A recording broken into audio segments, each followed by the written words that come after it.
Et puis, crise en Syrie, encore des morts et la pression gagne en intensité.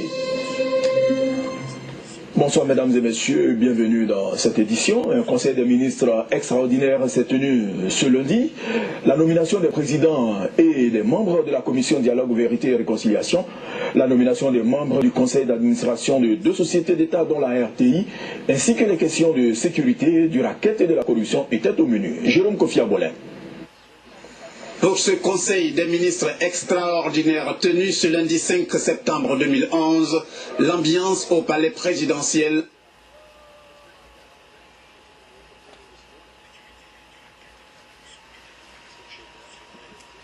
qui marque la rentrée du gouvernement a été celle des retrouvailles autour du président de la République, Alassane Ouattara.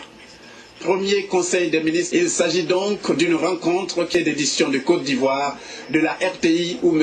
Brouaka Pascal représente le président de la République, puis la nomination de 3 vice-présidents et des membres de la commission Dialogue, Vérité et Réconciliation.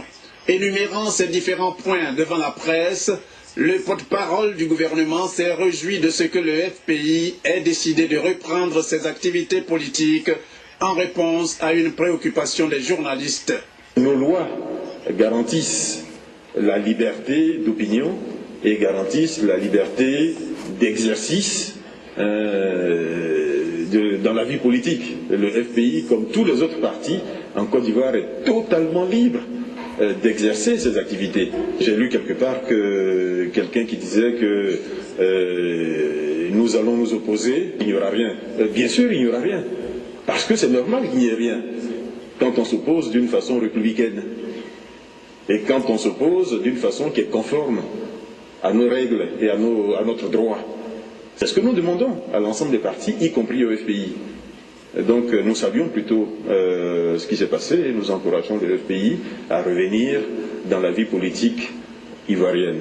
Le porte-parole du gouvernement, revenant sur la tenue de ce conseil des ministres extraordinaire, a indiqué que cette rencontre a été un cadre de réflexion pour recréer les conditions d'une économie solide, donc d'un environnement propice à la croissance, source de création d'emplois.